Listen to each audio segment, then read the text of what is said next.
Bonsoir et bienvenue à ce rendez-vous de l'information sur EZE Télévision, le sommaire. Au soir des élections législatives du 19 juin en France, le président Patrice Talon a adressé un message à son homologue français Emmanuel Macron. Le dit message est diversement perçu par les Béninois. Quelques-uns en parlent dans cette édition.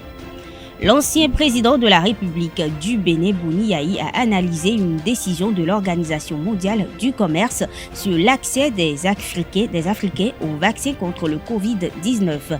Il relève les 3 points négatifs de la dite décision. Décédé le samedi 11 juin dernier à l'âge de 75 ans, l'ancien président de la HAC, Théophile Nata, sera inhumé le samedi 25 juin dans la commune du Natitengu dans l'intimité familiale.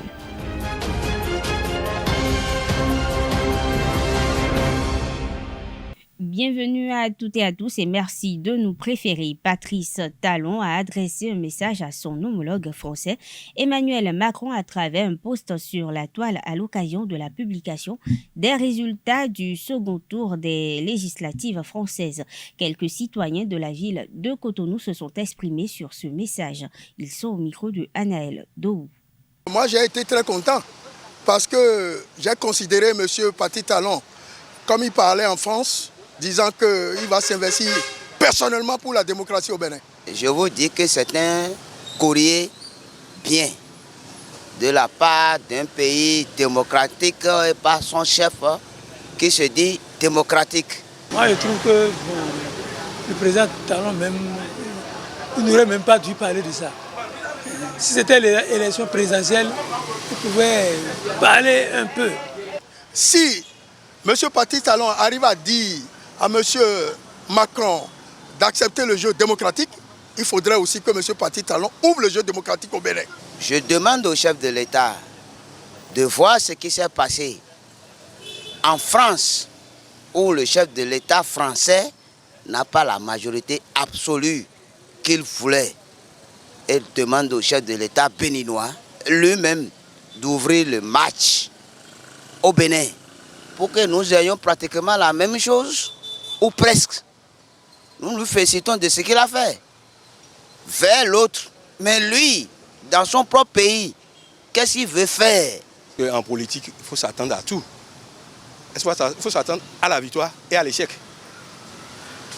Alors, lorsque Macron il a perdu, alors il n'y a pas de problème.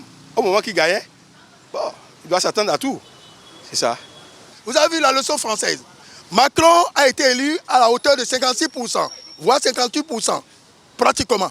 Mais aujourd'hui, à l'Assemblée nationale, il n'a pas pu réunir les 289 députés pour avoir la majorité absolue. Il n'a que la majorité relative.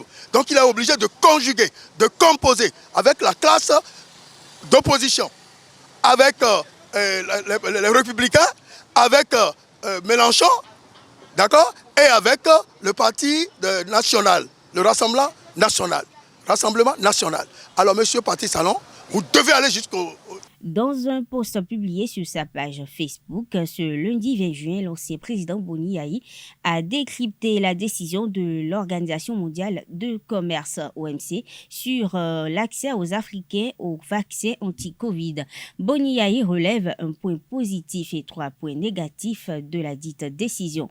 La possibilité de fabriquer et d'exporter les vaccins est le point positif de la décision selon lui, mais il note 3 points négatifs, à savoir pas de transfert de technologie, d'où la nécessité de reprendre les 50 000 procédures nécessaires à la fabrication du vaccin avec le risque de produire un vaccin moins efficace.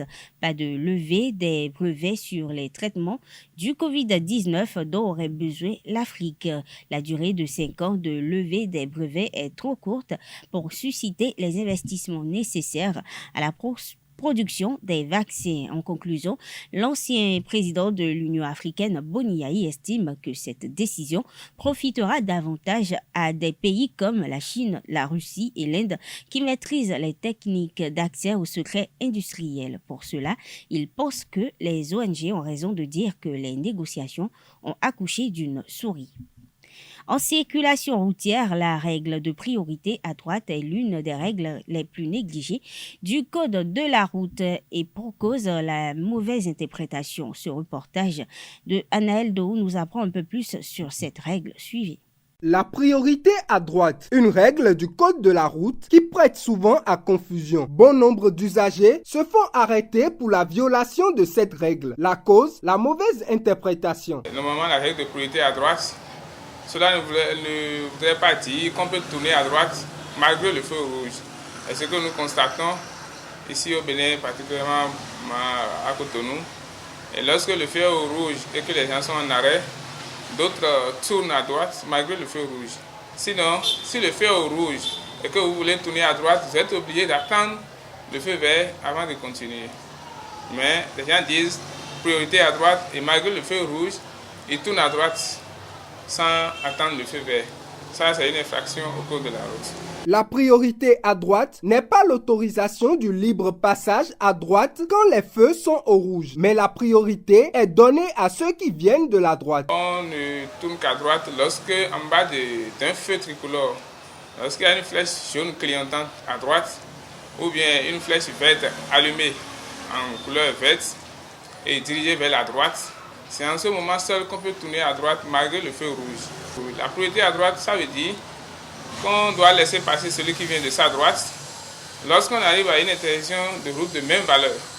Intersection de route, c'est là où deux routes se croisent et les deux routes ont même valeur. Supposons par exemple deux goudrons qui se croisent ou bien deux chemins de terre qui se croisent, ça veut dire que ces deux routes-là ont même valeur. Et en ce moment, on ne dira pas que quelqu'un est prioritaire par rapport à l'autre. Et en ce moment, tout le monde pratique la priorité à droite qui veut dire que la route qui débouche de ma droite, je dois m'arrêter pour laisser passer l'usager qui quitte cette route-là. C'est ça qui veut dire la règle de priorité à droite. Les usagers de la route sont donc prévenus et vont être sanctionnés en cas de dérive à cette règle. Dans l'objectif de finir avec les différentes formes de conflits ou altercations qui s'observent entre agriculteurs et éleveurs le préfet du Mono, Bienvenu Miloré, a tenu une séance avec les différents acteurs, surtout les bouviers Peuls qui résident dans le Mono le jeudi 16 juin dernier à la préfecture. Cette rencontre vise à réorienter les uns et les autres afin d'éviter les mésententes qui entraînent des conflits sur les points qui opposent éleveurs et agriculteurs dans les communes du Mono.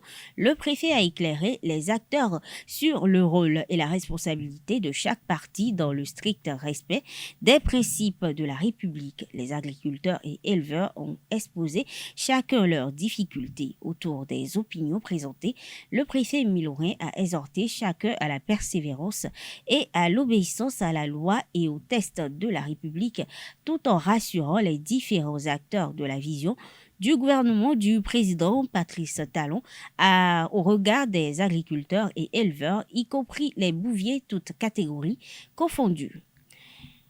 Parlons de carnet noir dans cette édition. Théophile Nata, président de la Haute Autorité de l'Audiovisuel et de la Communication, 4e mandature, sera conduit en sa dernière demeure le 25 juin prochain. Il sera inhumé dans l'intimité familiale selon des sources confidentielles à Natitengou, sa commune natale. Feu Théophile Nata est décédé le 11 juin dernier à l'âge de 75 ans. Les anciens présidents d'institutions de la République, dont le professeur Théodore Olo, ex-président de la Cour constitutionnelle, Mathurin Kofinago, ex-président de l'Assemblée nationale, et Nicolas Adagbe, ex-président du Conseil économique et social, ont présenté leurs condoléances ce lundi 20 juin à la famille du défunt à Abomey-Calavi. Précisons que Théophile Nata fut plusieurs fois ministre sous le feu président Mathieu Kérékou. Il a été également ambassadeur, député et membre du mécanisme africain d'évaluation par les pairs. Théophile Nata a été fait grand croix de l'Ordre national du Bénin pour service rendu à la nation. Toujours deuil dans cette édition, deuil dans le monde des comédiens.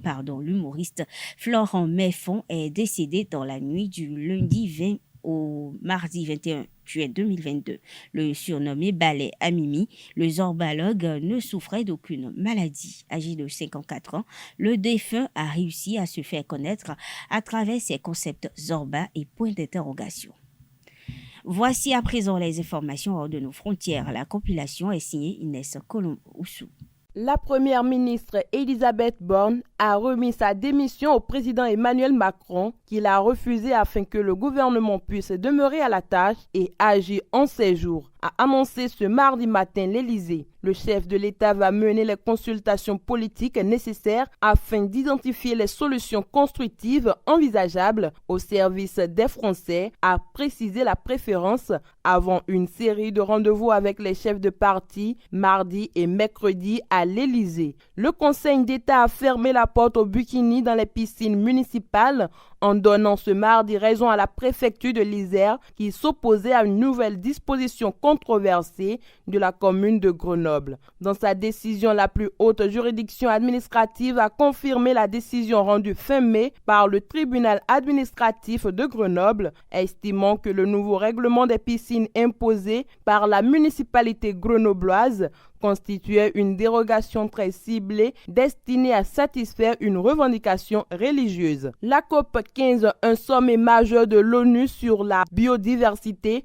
plusieurs fois reporté en raison de la pandémie, sera finalement organisé au Canada et non plus en Chine, a annoncé ce mardi l'organisme onusien chargé de l'événement. Initialement prévu en Chine, le sommet se tiendra à Montréal début décembre, a indiqué la Convention sur la diversité biologique. La Chine applique de nombreuses restrictions anti-Covid qui rendaient difficile l'organisation de l'événement dans le pays. La Cour suprême des États-Unis a refusé ce mardi un appel de Monsanto, actuellement propriété de Bayer, rendant définitive sa condamnation à verser 25 millions de dollars à un retraité qui impute son cancer au désherbant Roundup. Cette décision de la plus juridiction du pays risque d'avoir de lourdes conséquences pour le groupe visé par plus de 30 000 plaintes similaires. Le groupe Bayer a indiqué avoir mis 4,5 milliards de dollars supplémentaires de côté pour faire face à de nouvelles procédures. La Corée du Sud a lancé ce mardi sa première fusée spatiale de conception nationale, selon des images télévisées quelques mois après l'échec en octobre d'un premier lancement. Le Korea Satellite, une fusée à carburant liquide de 200 tonnes, officieusement appelée Nourri, a décollé du site de lancement de Gocheon à 16h07 GMT, un commentateur affirmant « Il semble que tout se passe comme prévu ». Sport dans cette édition, la Super Ligue professionnelle de football a connu son épilogue le mercredi 15 juin dernier sur toute l'étendue du territoire national. Avec 36 points plus 3, AEMA FC occupe la 7e place du classement. Boris Flakonji, joueur de AEMA FC, apprécie le parcours de son club. Il est au micro de Colombo Oussou. Par rapport à l'objectif que nous nous sommes fixés pour cette saison, et vraiment, il y a un peu de déception parce qu'on s'était dit qu'on devrait tout faire pour se qualifier pour les compétitions africaines. Voilà, nous sommes à la fin et je pense qu'on va se revoir en famille pour discuter et repartir la saison prochaine avec plus de conviction, de vigueur et de certitude. Tous les clubs que j'ai eu à faire au Bénin, nous avions toujours eu la grâce de nous qualifier pour les compétitions africaines. Je l'ai eu à jouer avec l'UNB, avec les Dragons de Lemay, avec Tonnerre et avec Esaïe la dernière fois. Et je m'étais fixé comme objectif de le faire également ici. Mais ce n'est pas encore trop tard. On verra bien par la grâce de Dieu. Dans le même registre, Panthère FC est 10e avec 30 points, moins 7. Taïsir Yaro, joueur de Panthère FC de Djougou, a donné son appréciation sur le club et son point de vue sur le rang qu'occupe Panthère FC à la fin de cette saison. Des propos recueillis par Colombe Oussou. Le parcours de Panthère FC de Djougou, oui, je suis satisfait, mais on pouvait aussi mieux faire que ça. Parce que on a joué un bon football, on a fait plaisir à nos supporters, mais on pense bien qu'on pouvait mieux faire que ce que nous avons fait. Je suis vraiment content de jouer dans le club de Panthère FC. Et c'est vraiment une fierté pour moi de faire partie de l'effectif de Panthère FC. Et les dirigeants de Panthère vont très bien accueillir. Il y a une très forte ambiance dans l'équipe de Panthère et j'ai vraiment apprécié tout ce qui s'est passé avec mes coéquipiers de Panthère. L'objectif n'est pas atteint, mais avec le travail et avec les championnats à venir, je suis convaincu que nous pouvons atteindre l'objectif. Mesdames, Messieurs, nous sommes à la fin de cette édition. Merci d'être restés à nos côtés. Bonne soirée à toutes et à tous.